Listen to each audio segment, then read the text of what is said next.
Reminiscências, o passado no presente. Paulo Neto. Quando temos uma ideia preconcebida sobre determinado ponto, nada enxergamos além dos limites que ela nos impõe. Em razão disso não enxergamos o óbvio. Allan Kardec.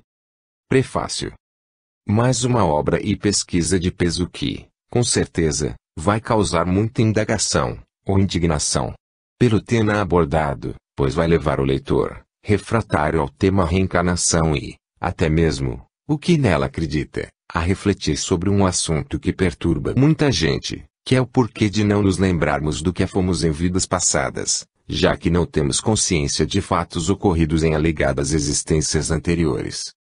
Assim, sugerimos aos que não acreditam na reencarnação e aos que ainda tenham dúvidas sobre o tema aqui abordado, que façam uma acurada leitura desse livro, como fazíamos no meu tempo de colegial em que estudávamos bastante um assunto, visando pegar no pulo algum professor que se considerava sabichão. Só peço a quem não concordar com o entendimento do autor que reflita sobre o conteúdo da pesquisa por ele efetuada e tire suas próprias conclusões, deixando de lado qualquer ideia preconcebida. Feito isso, parabenizo o autor pelo alentado estudo feito, baseado em fatos apresentados na literatura espírita e leiga. Finalmente, desejo a todos uma boa leitura. João Frazão de Medeiros Lima, São Paulo, 02 de agosto de 2024. Introdução. O esquecimento do passado é um fenômeno que a maioria de nós, os espíritas, não temos nenhuma dúvida de que realmente acontece. Entretanto, ao que percebemos, alguns adeptos do espiritismo pensam que ocorreria uma espécie de delete, quer dizer, as nossas aquisições através das inúmeras existências pretéritas seriam sumariamente apagadas de nossa memória integral à semelhança do que fazemos no notebook quando desejamos apagar definitivamente um arquivo. Não. De forma alguma é isso. Todas as nossas ações, sejam desta vida ou de pretéritas, estão gravadas em nosso inconsciente e, em razão disso, elas se manifestam como tendências ou reminiscências, conforme exaustivamente veremos nas obras da codificação espírita. Às vezes, ouvimos dizer que ao nascer o espírito é uma página em branco. Sim, é fato, mas não como um livro com todas as páginas em branco, mas já com milhares de páginas escritas, que representam a sua memória integral, o inconsciente traço, onde se encontram gravadas todas as experiências vivenciadas ao longo de sua evolução intelectual e moral. O notebook, que usamos como exemplo, tem duas memórias, a ROM e a RAM. As memórias ROM, Read-Only Memory, memória somente de leitura, recebem esse nome porque os dados são gravados nelas apenas uma vez. Depois disso, essas informações não podem ser apagadas ou alteradas, apenas lidas pelo computador, exceto por meio de procedimentos especiais. As memórias RAM, Random Access Memory, memória de acesso aleatório, constituem uma das partes mais importantes dos computadores, pois são nelas que o processador armazena os dados com os quais está lidando. Esse tipo de memória tem um processo de gravação de dados extremamente rápido, se comparado aos vários tipos de memória ROM. Podemos, por comparação, dizer que, semelhante ao notebook, o ser humano tem duas memórias, memória integral, que corresponderia à ROM, e a memória atual, relacionada à RAM. Curioso é o que aparece nos relatos de espíritos e nos de pessoas que passaram por uma EQM experiência de quase morte, que, em tempo muito curto, viram, como se fosse um filme, todos os atos de sua vida, tal e qual um programa de texto que o lê, antes de gravá-lo na memória ROM. Se prestassem mais atenção veriam que, se isso acontecesse, não teríamos como progredir, porquanto a cada nova encarnação começaríamos do zero, vamos assim dizer. A verdade é que não somos uma página branca em um livro em branco, mas trazemos, via reminiscências, todo o nosso passado que deságua sobre a personalidade atual como tendências, as quais somos como que prisioneiros, portanto, impossíveis de fugir. Devemos nos esforçar para eliminar as más, visando sobressair somente as boas. Em O Livro dos Médiuns, segunda parte, capítulo 26. Perguntas que se podem fazer aos espíritos, item 290, também encontramos algo que merece ser citado. 15b. Já que não podemos conhecer a nossa individualidade anterior, segue-se que também nada podemos saber sobre o gênero da existência que tivemos, a posição social que ocupamos, as qualidades e os defeitos que em nós predominaram. Não, isso pode ser revelado, porque dessas revelações podeis tirar proveito para vos melhorardes. Aliás, estudando o vosso presente, podeis deduzir por vós mesmos o vosso passado. Entendemos que se estudarmos o presente, podemos deduzir o que fomos no passado pelo fato de que a mudança moral, que tentamos levar a efeito, acontece de forma lenta e gradativa, uma vez que o nosso progresso não ocorre por saltos. Por outro lado, dá para entendermos que as nossas tendências são exatamente reminiscências arquivadas em nosso inconsciente.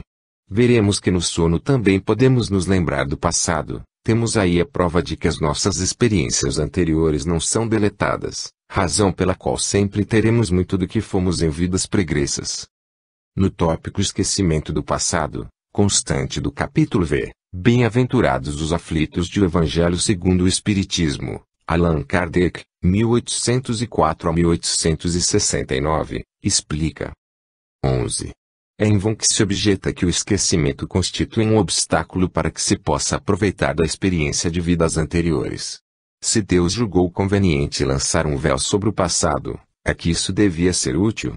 Com efeito, essa lembrança traria gravíssimos inconvenientes. Poderia, em certos casos, humilhar-nos excessivamente, ou, então, exaltar o nosso orgulho, entravando assim o nosso livre-arbítrio. Em todo caso, provocaria a inevitável perturbação nas relações sociais. O homem traz consigo, ao nascer, aquilo que adquiriu, nasce como se fez. Cada existência é, para ele, um novo ponto de partida. Pouco lhe importa saber o que foi antes. Se é punido, é porque fez o mal. Suas atuais tendências más indicam o que lhe resta corrigir em si próprio e é nisso que deve concentrar-se toda a sua atenção, pois, daquilo de que se corrigiu completamente, não restará mais nenhum sinal. As boas resoluções que tomou são a voz da consciência, que o adverte do que é bem e do que é mal, dando-lhe forças para resistir às tentações. Ademais, o esquecimento ocorre apenas durante a vida corpórea. Retornando à vida espiritual, o espírito recobra a lembrança do passado. Trata-se, portanto, apenas de uma interrupção temporária, semelhante à que se dá na vida terrena durante o sono, e que não nos impede de lembrar, no dia seguinte, o que fizemos na véspera e nos dias precedentes. Não é somente depois da morte que o espírito recobra a lembrança do passado. Pode-se dizer que jamais a perde, pois a experiência demonstra que, mesmo encarnado, o espírito goza de certa liberdade durante o sono e tem consciência de seus atos anteriores, sabe por que sofre e que sofre justamente. A lembrança somente se apaga no curso da vida exterior de relação. Mas, na falta de uma recordação exata, que lhe poderia ser penosa e prejudicar suas relações sociais, ele aure novas forças nesses instantes de emancipação da alma, se souber aproveitá-los. Portanto, a nossa conexão com as experiências em vidas pretéritas pode também ser comprovada pelos instantes em que nossa alma se emancipa do corpo, momentos nos quais o passado pode se fazer presente em nossa mente. Como dito, essa ocorrência é mais comum no sono. É um novo ponto de partida, sem desconsiderar que na vida anterior ele deu o último passo, para reiniciar na nova encarnação, na qual traz todas as aquisições de outras vidas. Como dito, nasce como se fez, assim, jamais partirá do ponto zero. Entretanto, a ideia dominante em nosso meio, felizmente, e a de que as nossas reencarnações se ligam umas às outras, de tal forma que podemos dizer que, na verdade, hoje não somos senão o produto do somatório de nossas aquisições anteriores. Obviamente, que essa visão encontra total respaldo nas instruções dos espíritos que participaram da codificação espírita. Informamos que esse book teve como base o teor de nossos artigos. Primeiro, Reminiscências do Passado Nunca Deixarão de Existir, publicado na Revista Semanal de Divulgação Espírita Consolador número 743, em 17 de outubro de 2021. Segundo, Esquecimento do Passado Não é Apertar a Tecla Delete, disponível em nosso site. Na codificação não se diz que as experiências de vidas anteriores sejam deletadas. Veremos que, muito ao contrário, Na codificação fica bem claro que, em nossa bagagem, trazemos as experiências pregressas. Aliás, essas jamais se perdem, pois formam a base do nosso progresso intelectual e moral. No item 6 do Livro dos Espíritos, Allan Kardec, 1804 a 1869, dentre vários pontos importantes da doutrina espírita, destacamos este. Na sua volta ao mundo dos espíritos, a alma encontra todos aqueles que conheceu na Terra, e todas as suas existências anteriores se refletem na sua memória, com a lembrança de todo o bem e de todo o mal que fez. Ora, se ao voltar ao mundo do além-túmulo, a alma recorda, cada uma no seu tempo, de suas existências exteriores, isso só poderá ocorrer pelo fato de elas estarem gravadas no seu inconsciente, arquivo no qual estariam localizadas as experiências de sua vida na condição de espírito que é. E, diante dessa óbvia conclusão, podemos afirmar que as nossas experiências pretéritas jamais são deletadas, mas, sim, ficam arquivadas na memória integral, denominada de inconsciente. Vejamos as seguintes questões de O Livro dos Espíritos. 218. O espírito encarnado conserva algum vestígio das percepções que teve e dos conhecimentos que adquiriu nas existências anteriores? Resta-lhe uma vaga lembrança, que lhe dá o que se chama ideias inatas. 218-A. A teoria das ideias inatas não é, portanto, uma quimera. Não, os conhecimentos adquiridos em cada existência não se perdem. Liberto da matéria, o espírito sempre se recorda. Durante a encarnação, pode esquecê-los em parte, momentaneamente, mas a intuição que deles guarda lhe auxilia o progresso, sem o que estaria sempre a recomeçar. Em cada nova existência, o espírito toma como o ponto de partida aquele em que se encontrava em sua existência anterior. 219. Qual a origem das faculdades extraordinárias dos indivíduos que, sem estudo prévio, parecem ter a intuição de certos conhecimentos, como das línguas, o do cálculo, etc. Lembrança do passado, progresso anterior da alma, mas de que ela mesma não tem consciência. De onde queres que venham tais faculdades? O corpo muda, mas o espírito não muda, embora troque de vestimenta. 220. Mudando de corpo, pode o espírito perder algumas faculdades intelectuais, deixar de ter, por exemplo, o gosto das artes. Sim, se corrompeu sua inteligência ou a utilizou mal. Além disso, uma faculdade qualquer pode ficar adormecida durante uma existência inteira, se o espírito quiser exercitar outra que com ela não guarde relação. Neste caso, permanece em estado latente, para ressurgir mais tarde. Entendemos que todas essas respostas só vêm confirmar que nossas aquisições do passado estão, vamos dizer, como que adormecidas em nós, porém, na verdade, encontram-se gravadas em nosso inconsciente. Do tópico Lembranças da Existência Corpórea, do capítulo 6, Vida Espiritual, de O Livro dos Espíritos, destacamos as seguintes questões. 304. O espírito se recorda da sua existência corpórea? Sim, isto é, tendo vivido várias vezes como homem, ele se lembra do que foi. Eu te afirmo que, algumas vezes, ri de piedade de si mesmo. Tal como o homem que, ao atingir a idade da razão, ri das loucuras da juventude ou das puerilidades da infância. 305. A lembrança da existência corpórea se apresenta ao espírito de maneira completa e inesperada após a morte. Não, ela lhe vem pouco a pouco, como algo que sai gradualmente do nevoeiro, à medida que nela fixa sua atenção. 306. O espírito se lembra, com detalhes, de todos os acontecimentos de sua vida. Abrange o conjunto deles de um golpe de vista retrospectivo.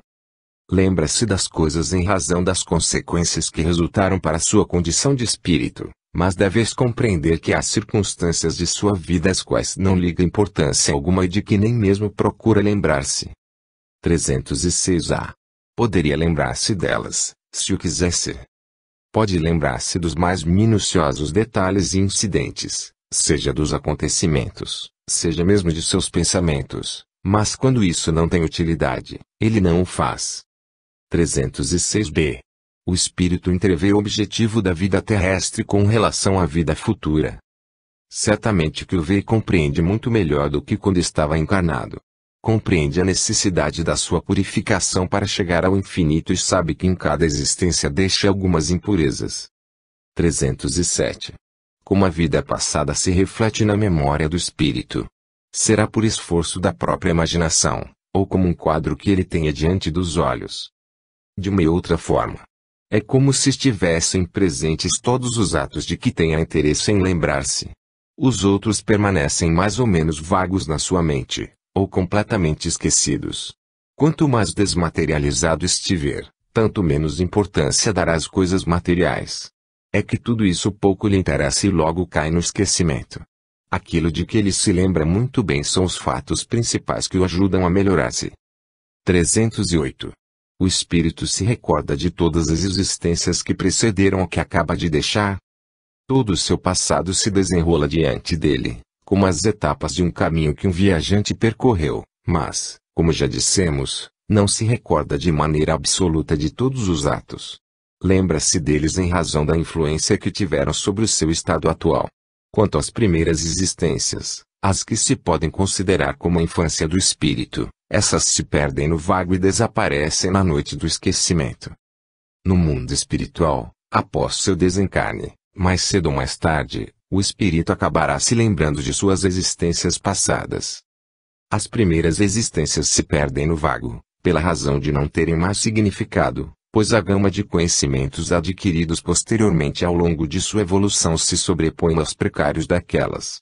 Processo não muito diferente acontece conosco, ao perdermos quase completamente a lembrança das nossas aquisições no período da infância. No capítulo 7, Retorno à Vida Corpórea de O Livro dos Espíritos, lemos 351. No intervalo que vai da concepção ao nascimento, o espírito desfruta de todas as suas faculdades. Mais ou menos, conforme a época, porque ainda não está encarnado, mas apenas ligado. A partir do instante da concepção, o espírito começa a ser tomado de perturbação, que o adverte de que chegou o momento de começar nova existência. Essa perturbação vai crescendo até o nascimento. Nesse intervalo, seu estado é mais ou menos o de um espírito encarnado durante o sono do corpo. À medida que a hora do nascimento se aproxima, suas ideias se apagam, assim como a lembrança do passado, de que não tem mais consciência, na condição de homem, logo que entra na vida. Mas essa lembrança lhe volta pouco a pouco à memória, no seu estado de espírito. Na prática, as lembranças do passado não se apagam, apenas o espírito fica temporariamente sem acesso a elas, por esse se encontrar gravado no seu inconsciente. 392. Porque o espírito encarnado perde a lembrança do seu passado. O homem não pode nem deve saber tudo. Deus assim o quer em sua sabedoria. Sem o véu que lhe oculta certas coisas, o homem ficaria ofuscado, como quem passa sem transição da obscuridade à luz. Pelo esquecimento do passado ele é mais senhor de si. Temos a impressão de que a utilização do termo esquecimento proporciona uma melhor compreensão do que o apaga, uma vez que o que foi esquecido pode ser lembrado, enquanto o que foi apagado dá a ideia de não se ter mais acesso. Estes dois itens do tópico Encarnação dos Espíritos constante do capítulo 11, Gênese espiritual do livro A Gênese, também nos ajudará a entender. 21. Entretanto, ao mesmo tempo que o espírito recobra a consciência de si mesmo, perde a lembrança do seu passado, sem perder as faculdades, as qualidades e as aptidões adquiridas anteriormente, que haviam ficado temporariamente em estado de latência e que, voltando à atividade, vão ajudá-lo a fazer mais e melhor que antes. Ele renasce tal qual se fizera pelo seu trabalho anterior. O seu renascimento lhe é um novo ponto de partida, um novo degrau a subir. Ainda aí se manifesta a bondade do Criador, visto que a lembrança do passado, muitas vezes penosa e humilhante, adicionada aos amargores de uma nova existência, poderia perturbá-lo e lhe criar embaraços. Ele apenas se lembra do que aprendeu, porque isso lhe é útil. Se por vezes conserva vaga a intuição dos acontecimentos passados, essa intuição é como a lembrança de um sono fugitivo.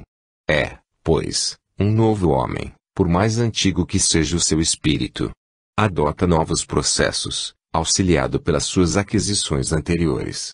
Quando retorna à vida espiritual, seu passado se desdobra diante dos olhos e ele julga se empregou bem ou mal seu tempo. 22. Não há, portanto, solução de continuidade na vida espiritual, apesar do esquecimento do passado. O espírito é sempre ele mesmo, antes, durante e depois da encarnação, sendo esta apenas uma fase da sua existência. Tal esquecimento se dá tão só no curso da vida exterior de relação, visto que o espírito, em parte desprendido dos laços carnais pelo sono, é restituído à liberdade e à vida espiritual, lembrando-se, por conseguinte, do seu passado, já que não tem a visão tão obscurecida pela matéria. Exatamente, entre as várias vidas de um espírito não há solução de continuidade, ou seja, estão ligadas umas às outras, sendo atual o somatório das experiências anteriores. Há uma situação que oferece condições do espírito acessar o inconsciente e recordar-se de coisas do passado. No caso, estamos nos referindo ao fenômeno da emancipação da alma, momento no qual a alma se afasta do corpo físico, sem entretanto se desligar totalmente dele, fato que só ocorre na morte, e aí se pode abrir o véu que encobre seu passado. Uma das situações que permite a emancipação da alma é o sonho. E por falar em véu, vejamos essa explicação de Allan Kardec. Ao retornar à vida corpórea, o espírito perde momentaneamente a lembrança de suas existências anteriores, como se um véu as ocultasse. Não obstante, tem às vezes vaga consciência dessas vidas, e elas podem até lhe ser reveladas em certas circunstâncias. Mas isso só acontece pela vontade dos espíritos superiores, que o fazem espontaneamente com um fim útil, jamais para satisfazer a vã curiosidade. Vejamos este trecho do comentário de Allan Kardec, constante da questão 402 de O Livro dos Espíritos. Os sonhos são efeito da emancipação da alma, que se torna mais independente pela suspensão da vida ativa e de relação. Daí uma espécie de clarividência indefinida, que se estende aos lugares mais distantes ou que jamais se viu, e algumas vezes até outros mundos. Daí também a lembrança que traz à memória acontecimentos verificados na presente existência ou em existências anteriores. A extravagância das imagens do que se passa ou se passou em mundos desconhecidos, entremeados de coisas do mundo atual, formam esses conjuntos bizarros e confusos, que parecem não ter sentido ou ligação. Podemos estar equivocados, mas a impressão é que o acoplamento do espírito ao corpo físico aqui produz esse embotamento do passado.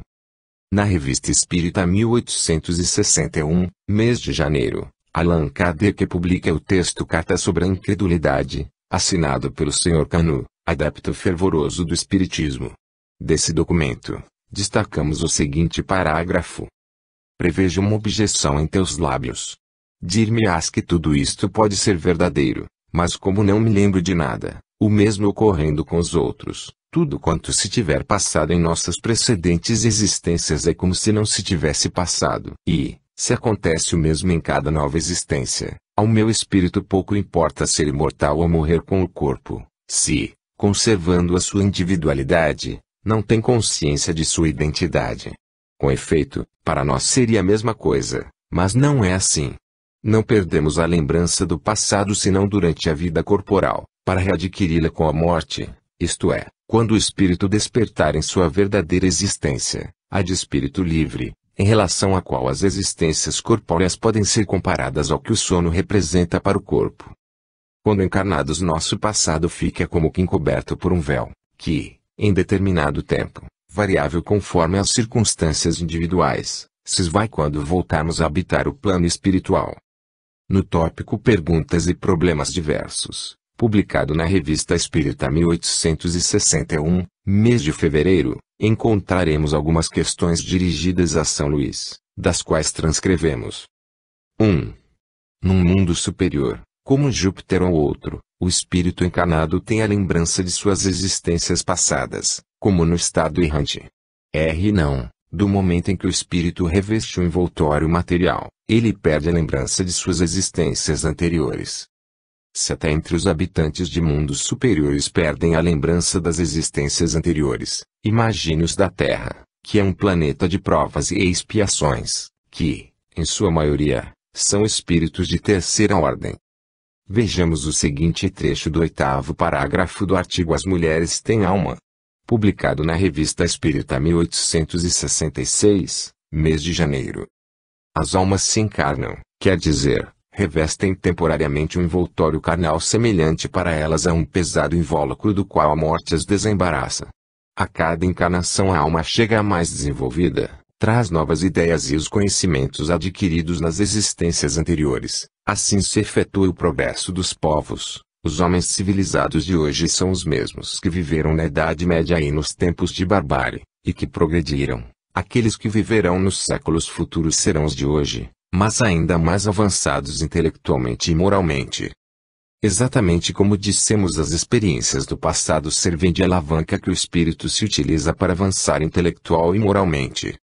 O item 34 do artigo Caracteres da Revelação Espírita, publicado na Revista Espírita 1867, mês de setembro, tem o seguinte teor.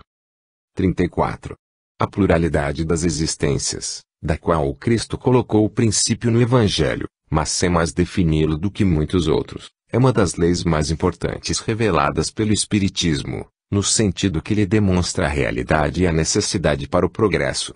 Por esta lei, o homem explica todas as anomalias aparentes que a vida humana apresenta, as diferenças de posições sociais, as mortes prematuras que, sem a reencarnação, tornariam inúteis para almas vidas abreviadas, a desigualdade das aptidões intelectuais e morais, pela antiguidade do espírito, que mais ou menos viveu, mais ou menos aprendeu e progrediu, e que traz, em renascendo, a aquisição de suas existências anteriores. Mais uma fala de Allan Kardec que corrobora que o espírito traz consigo sua aquisição intelectual e moral nas vidas pregressas. Casos de encarnados que se lembraram de vida pregressa. Poderíamos citar os inúmeros pesquisadores da reencarnação da atualidade, como por exemplo, Ian Stevenson, 1918 a 2007, H.N. Banerjee, 1929 a 1985, e Jean B. Tucker, ou relacionar os que se dedicaram às pesquisas sobre regressão de memória, cujo pioneiro foi Albert de Rochas, mas também são citados os nomes da doutora Ellen Bache, 1925 a 1985, doutora Edith Fiore e Brian Weiss.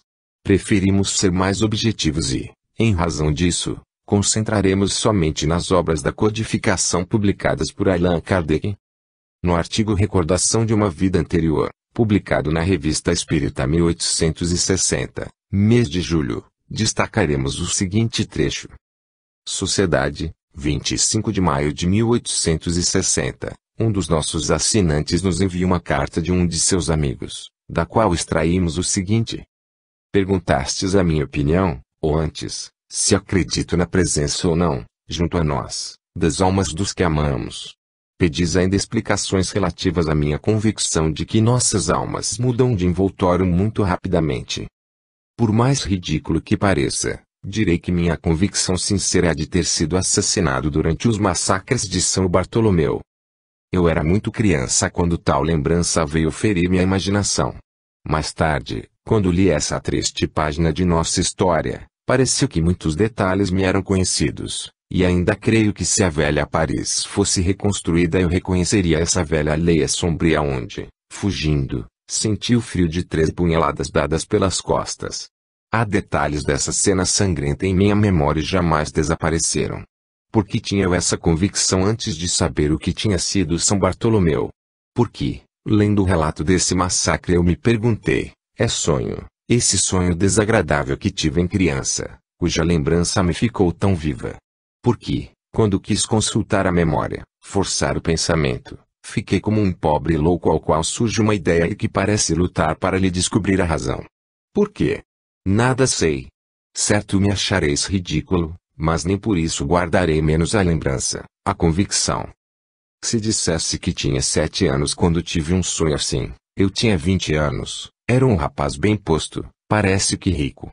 Vim bater-me em duelo e fui morto. Se dissesse que a saudação feita com a arma, antes de se bater, eu a fiz pela primeira vez que tive um florete na mão.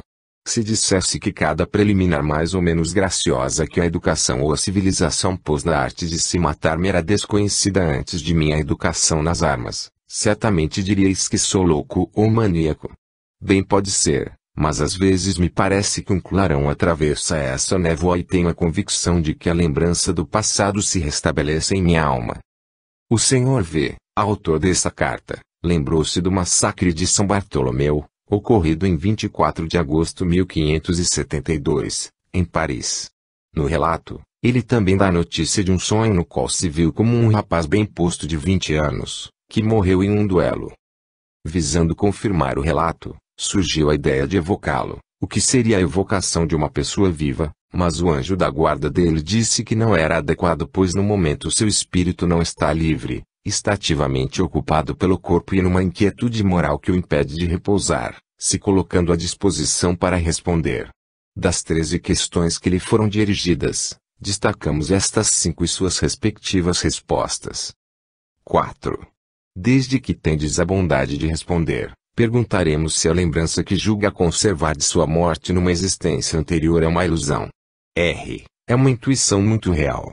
Na época estava muito bem na Terra. 5. Por que motivo essa lembrança lhe é mais precisa do que para outros?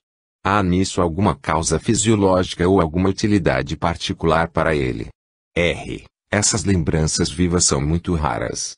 Deve-se um pouco ao gênero de morte que de tal modo o impressionou que está, por assim dizer, encarnado em sua alma. Contudo, muitas outras pessoas tiveram morte tão terrível e não lhes ficou a lembrança. Só raramente Deus o permite. 6.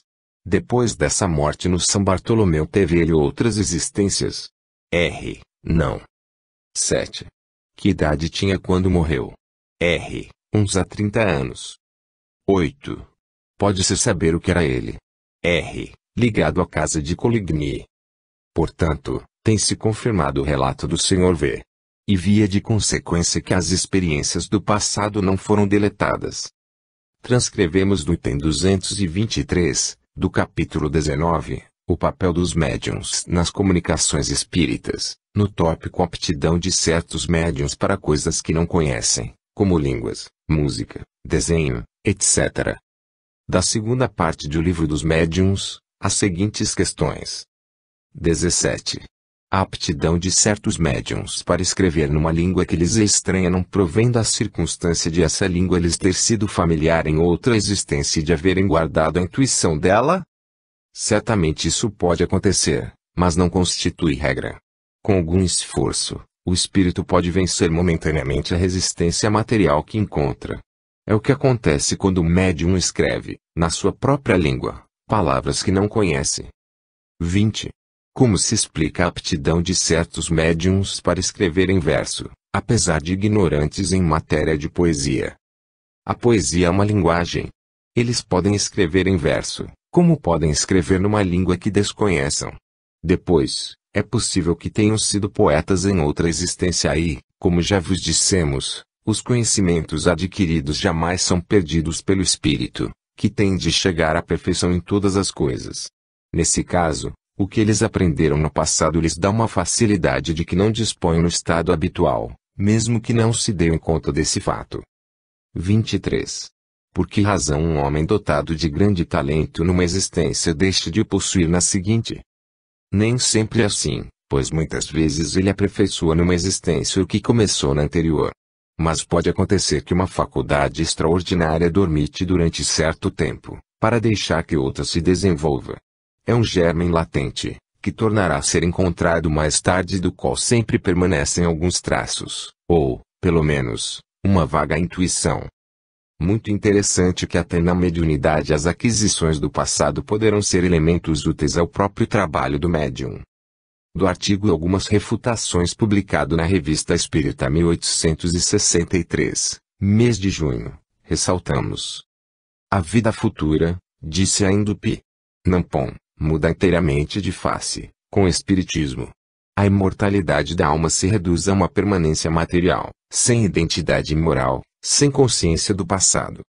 É um erro. O espiritismo jamais disse que a alma fosse sem consciência do passado. Dele perde momentaneamente a lembrança durante a vida corpórea, mas quando o espírito reentra em sua vida primitiva, a vida espírita, todo o seu passado se desenrola diante dele, vê as faltas que cometeu e que são a causa de seu sofrimento, e o teria podido impedir de cometê-las, compreende que a posição que lhe é dada é justa, e procura então a existência que poderia reparar a que vem de se escoar. O Livro dos Espíritos, número 393, uma vez que há lembrança do passado, consciência do eu, pois, identidade moral, uma vez que a vida espiritual é a vida normal do espírito, que as existências corpóreas não são senão pontos na vida espírita, a imortalidade não se reduz a uma permanência material, o espiritismo, como se vê, diz tudo ao contrário. Desnaturando assim, o Nampo não tem por desculpa a ignorância, porque suas citações provam que leu, mas tem o erro de fazer citações truncadas, e de lhe fazer dizer tudo ao contrário do que ele disse. Podemos resumir com a seguinte frase: o Espiritismo jamais disse que a alma fosse sem consciência do passado.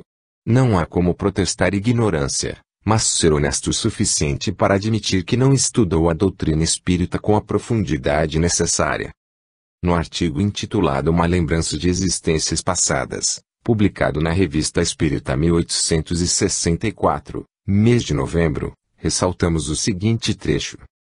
Num artigo biográfico sobre Mary, publicado pelo Jornal Literário de 25 de setembro de 1864, encontra-se a seguinte passagem. Há teorias singulares, que para ele são convicções. Assim, ele crê firmemente que já viveu várias vezes, lembra-se das mínimas circunstâncias de suas existências precedentes e as detalha com entusiasmo, com uma certeza tal que impõe autoridade. Assim, foi um dos amigos de Virgílio e de Horácio, conheceu Augusto Germânico, fez a guerra nas Galhas e na Germânia.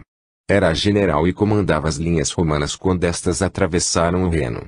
Reconhecia nas montanhas lugares onde havia acampado, os vales de campos de batalha onde combateu. Lembra-se de conversas em casa de Mecenas, que são o eterno objeto de seus pesares. Chamava-se Milius. Um dia, na sua vida atual, estava em Roma e visitava a biblioteca do Vaticano. Foi recebido ali por jovens noviços, vestidos em longas roupas escuras, que se puseram a lhe falar no latim mais puro.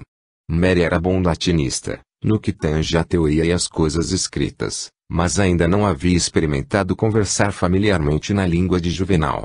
Ouvindo esses romanos de hoje, admirando esse magnífico idioma, tão bem harmonizado com os monumentos, com os costumes da época em que era usado, teve a impressão de que um véu lhe caía dos olhos. Pareceu-lhe que ele próprio havia conversado, em outros tempos, com amigos que se serviam dessa linguagem divina. Frases feitas e impecáveis fluíam de seus lábios, encontrou imediatamente a elegância e a correção, enfim, falou latim como fala francês, teve em latim o espírito que tem em francês. Nada disso se podia fazer sem aprendizagem e, se não tivesse sido um súdito de Augusto, se não tivesse atravessado aquele século de todos os esplendores, não teria improvisado uma ciência, impossível de adquirir em algumas horas. Outra passagem sua na terra foi nas Índias, razão porque as conhece bem. Por isso, quando publicou A Guerra do Nizam, nenhum de seus leitores terá duvidado que ele não tivesse morado muito tempo na Ásia. Suas descrições são vivas, seus quadros são originais, toca com o dedo detalhes tais que é impossível não tenha visto o que conta, pois aí está o cunho da verdade. Pretende ter entrado naquele país com uma expedição muçulmana, em 1035. Lá viveu 50 anos, passou belos dias e ali se fixou para não mais sair. Era poeta, mas menos letrado que em Roma e em Paris.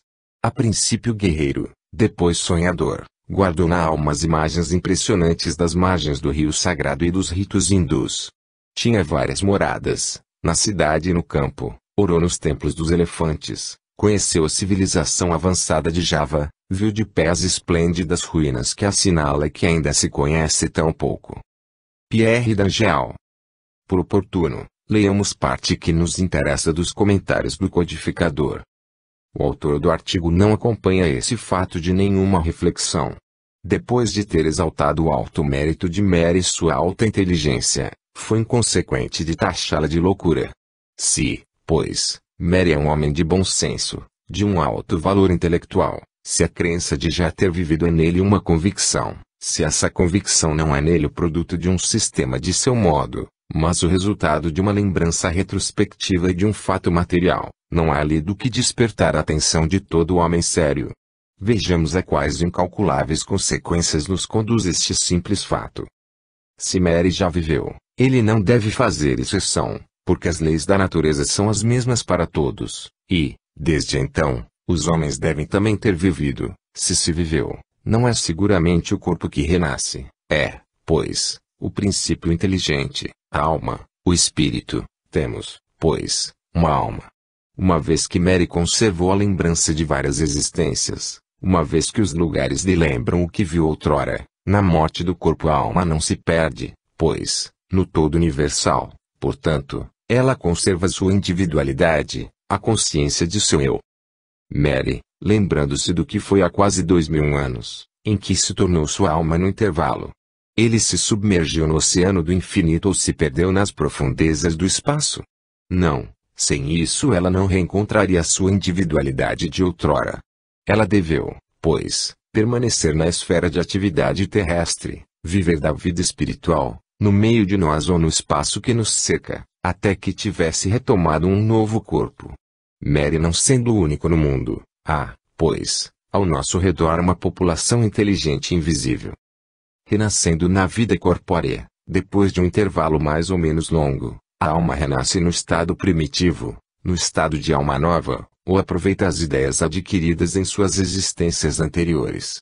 A lembrança retrospectiva resolve a questão por um fato: se Mary tivesse perdido as ideias adquiridas, não teria reencontrado a língua que falava outrora, a visão dos lugares não lhe teria lembrado nada.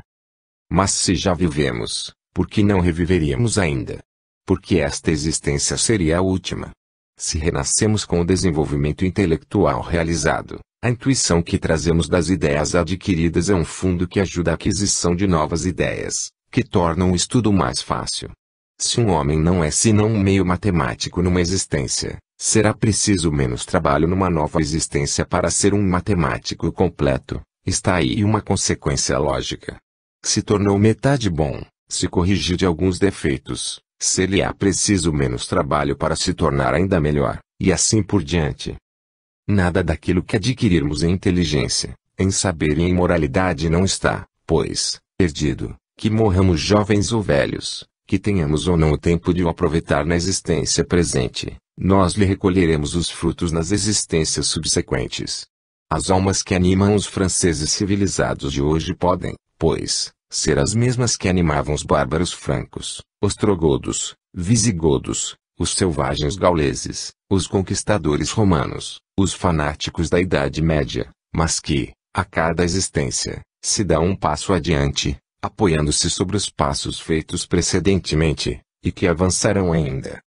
Eis, pois, o grande problema do progresso da humanidade resolvido, o problema contra o qual se chocaram tantos filósofos. Está resolvido pelo simples fato da pluralidade das existências. Mas quantos outros problemas vão encontrar a sua solução na solução deste? Que horizontes novos isso não abre? É toda uma revolução nas crenças e nas ideias. Mas há, para esse esquecimento, uma outra causa de alguma sorte fisiológica, e que se prende ao mesmo tempo à materialidade de nosso envoltório e à identificação de nosso espírito pouco avançado com a matéria. À medida que o espírito se depura, os laços materiais são menos tenazes. O véu que obscurece o passado é menos opaco, a faculdade da lembrança retrospectiva segue, pois, o desenvolvimento do espírito. O fato é raro sobre a nossa terra, porque a humanidade nela é ainda muito material, mas seria um erro crer que Mary nela seja um exemplo único. Deus permite, de tempos em tempos, que isso se apresente, a fim de levar os homens a tomar conhecimento da grande lei da pluralidade das existências, única lei que lhe explica a origem de suas qualidades boas ou más, lhe mostra a justiça das misérias que ele sofre neste mundo, e lhe traça o caminho do futuro. A inutilidade da lembrança para aproveitamento do passado é o que se tem mais dificuldade em compreender para aqueles que não estudaram o espiritismo. Para os espíritas é uma questão elementar. Sem repetir o que foi dito a esse respeito, a comparação seguinte poderá facilitar-lhe a inteligência. O escolar percorre a série de classes, desde a oitava até a filosofia. O que aprendeu na oitava lhe serve para aprender o que se ensina na sétima.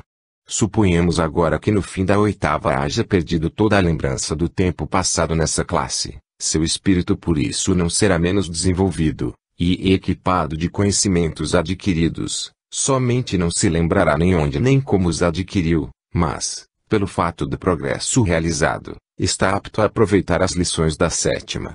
Suponhamos, além disso, que na oitava tenha sido preguiçoso, colérico, indócil, mas que haja sido castigado e moralizado, seu caráter tenha se rompido, e que tenha se tornado laborioso, dócil e obediente, levará essas qualidades em sua nova classe que, para ele, parecerá ser a primeira. Que lhe serviria saber se foi fustigado por sua preguiça, se agora não é mais preguiçoso? O essencial é que chegou na sétima melhor e mais capaz do que era na oitava. Assim o será de classe em classe. Pois bem, o que não teve lugar para o escolar, nem para o homem nos diferentes períodos de sua vida, existe para ele de uma existência a outra. Aí está toda a diferença, mas o resultado é exatamente o mesmo, embora sobre uma maior escala. As explicações e os argumentos de Allan Kardec são bem claros que não deixam nenhuma margem à dúvida a qualquer pessoa, até mesmo as que possuem apenas grau mais elementar de estudo. Do artigo Evocação de um Surdo-Mudo Encanado, publicado na Revista Espírita 1865, mês de janeiro, transcrevemos. O Sr. Roux, membro da Sociedade de Paris, transmite-nos o fato que se segue. Disse ele. Em 1862 conheci um jovem surdo-mudo de 12 ou 13 anos. Desejoso de fazer uma observação, perguntei aos meus guias protetores se me seria possível evocá-lo. Como a resposta fosse afirmativa, fiz o rapaz vir ao meu quarto e o instalei numa poltrona, com um prato de uvas, que ele se pôs a chupar com ardor. Por meu lado, sentei-me a uma mesa. Orei e fiz evocação, como de costume. Ao cabo de alguns instantes minha mão tremeu e escrevi, eis-me aqui. Olhei o menino, estava imóvel, os olhos fechados, calmo, adormecido, com o prato sobre os joelhos, cessara de comer. Dirigi-lhe as seguintes perguntas. P. Onde estás agora? Resp. Em vosso quarto, em vossa poltrona. P. Queres dizer por que és surdo-mudo de nascença? Resp. É uma expiação de meus crimes passados. P. Que crimes cometeste? Resp. Fui parricida. Esse adolescente surdo-mudo, na condição de pessoa viva, lembrou-se do crime cometido em vida passada, informando que era o motivo de sua atual expiação terrena. Vejamos, agora, do comentário de Allan Kardec o seguinte parágrafo. Além disso, o fato prova um ponto capital. Não é somente depois da morte que o espírito recobra a lembrança de seu passado. Pode dizer-se que não a perde jamais, mesmo na encarnação, porquanto, durante o sono do corpo, quando goza de certa liberdade, o espírito tem consciência de seus atos anteriores, sabe por que sofre, e que sofre justamente. A lembrança não se apaga senão durante a vida exterior de relação. Mas, em falta de uma lembrança precisa, que lhe poderia ser penosa e prejudicar suas relações sociais, aure novas forças nos instantes de emancipação da alma, se os soube aproveitar. Novamente temos uma afirmação objetiva, sem nenhuma margem à dúvida, qual seja, a de que a lembrança do passado pode dizer-se que não a perde jamais. Portanto, mais uma vez, diremos não é deletada. Reminiscências, o passado no presente. Mas, como as experiências adquiridas no passado podem ser constatadas na vida atual, veremos isso mais de perto. Julgamos que não podemos deixar de apresentar a definição do termo. A nossa fonte será o site Meu Dicionário. Reminiscência, do latim reminiscentia, recordação, substantivo feminino. 1. Recordação que se guarda de modo inconsciente. 2. Capacidade de guardar e reconstituir ideias, conhecimentos, impressões adquiridos anteriormente, memória. 3. Recordação vaga, lembrança quase apagada. 4. Psicologia recordação ou lembrança sem reconhecimento. 5. Característica inspirada por uma influência que não é totalmente consciente na criação artística. Acreditamos que o teor dos itens 1 a 3 se completam, nos proporcionando uma melhor compreensão do significado do vocábulo. Vejamos o seguinte comentário de Allan Kardec, na questão 394 de O Livro dos Espíritos. No esquecimento das existências anteriores, sobretudo quando foram penosas, não há qualquer coisa de providencial e que revela a sabedoria divina. É nos mundos superiores, quando a lembrança das existências infelizes não passa de um pesadelo longínquo, que elas se apresentam à memória. Nos mundos inferiores, as infelicidades do presente não seriam agravadas pela lembrança de todas as que se tenham sofrido.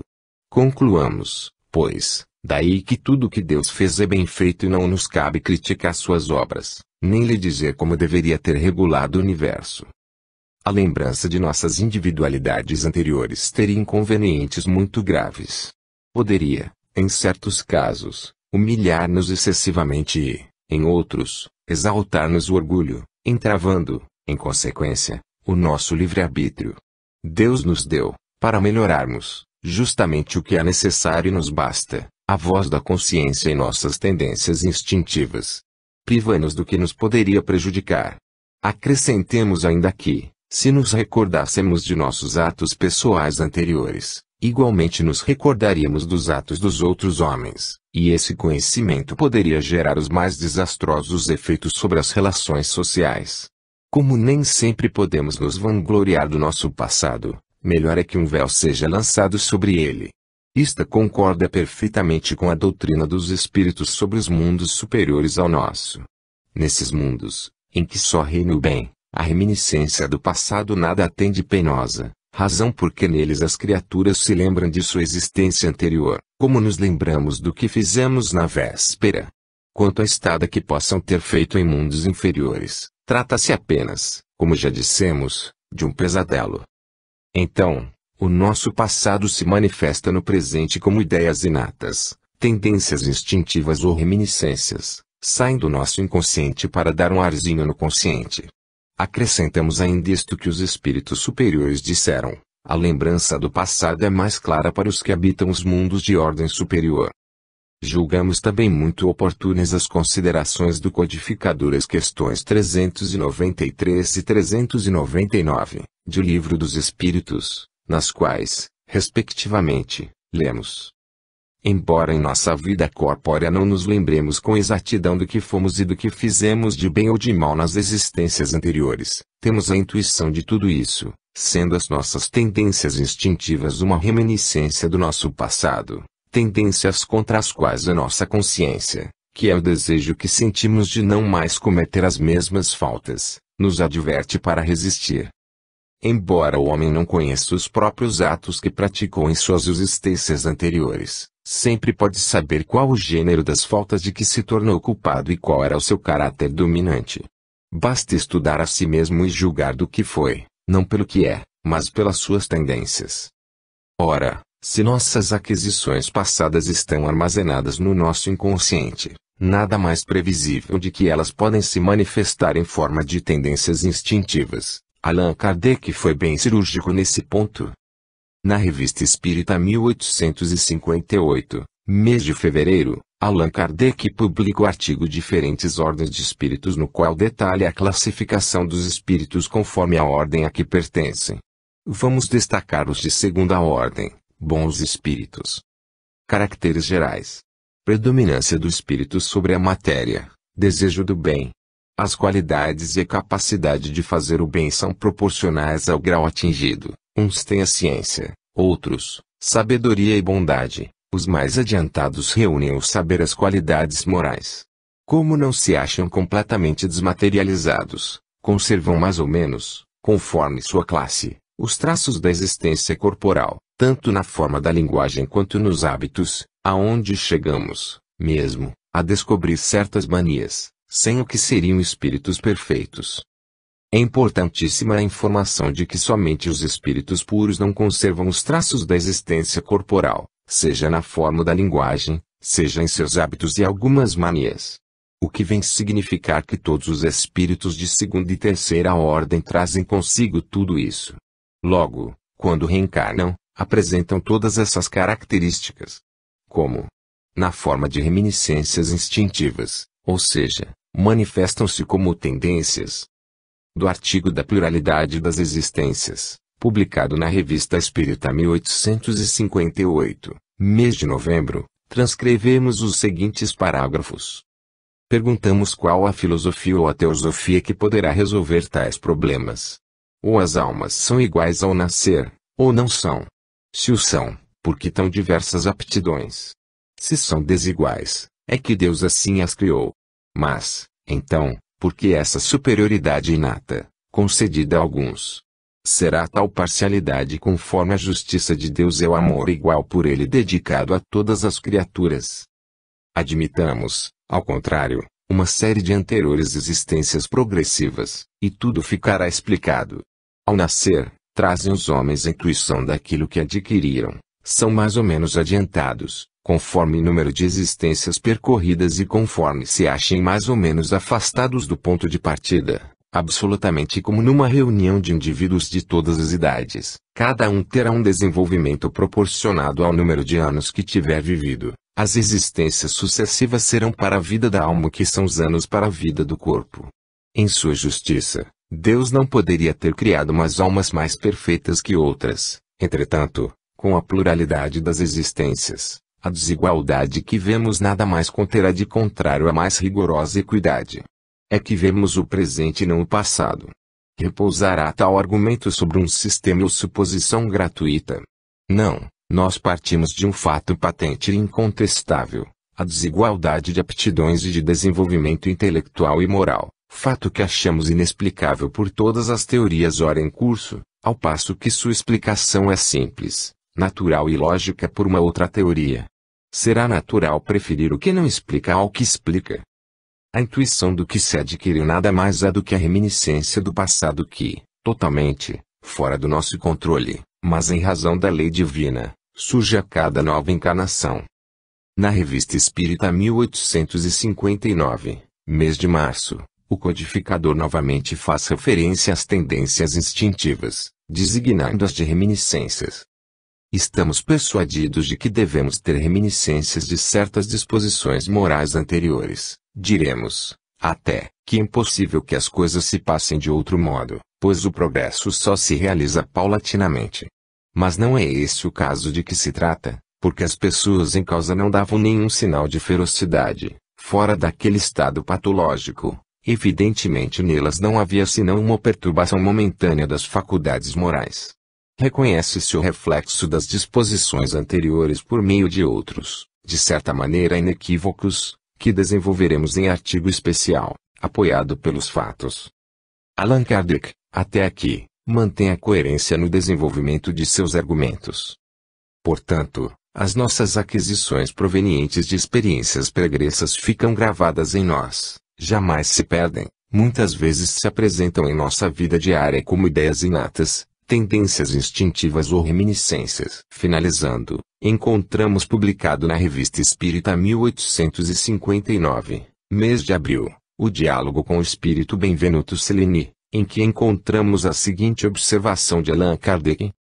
Prova a experiência que a aptidão de um médium para tal ou qual gênero de produção depende da flexibilidade que apresenta o espírito, abstração feita do seu talento. O conhecimento do ofício e os meios materiais de execução não constituem o talento, mas é compreensível que, dirigindo o médium, neste encontre o espírito menos dificuldade mecânica a vencer. Entretanto, vêem-se médiums que fazem coisas admiráveis, embora lhes faltem as primeiras noções, como no caso dos desenhos, da poesia, das gravuras, da música, etc., mas então é que existe neles uma aptidão inata, sem dúvida devida a um desenvolvimento anterior, do qual apenas conservavam a intuição. A informação de que certos médiums produzem coisas admiráveis fora do conhecimento atual se deve a uma aptidão inata, sem dúvida devida a um desenvolvimento anterior, nos faz concluir que cada um deles as aprendeu em alguma de suas existências pregressas, razão pela qual delas conserva a intuição. Transcrevemos do tópico Perguntas e Problemas, sobre a expiação e a prova, constante da Revista Espírita 1863, mês de setembro. Vem em seguida a séria questão do esquecimento que, segundo nosso correspondente, dá aos males da vida o caráter de expiação. É um erro, dá-lhe o nome que quiserdes, não fareis que não sejam a consequência de uma falta, se o ignorais, o Espiritismo vos ensina. Quanto ao esquecimento das próprias faltas, não tem as consequências que lhe atribuís. Demonstramos em outra parte que a lembrança precisa dessas faltas traria inconvenientes extremamente graves, em que isso nos perturbaria, nos humilharia aos nossos próprios olhos e os de nossos próximos, que nos traria uma perturbação nas relações sociais, e que, por isso mesmo,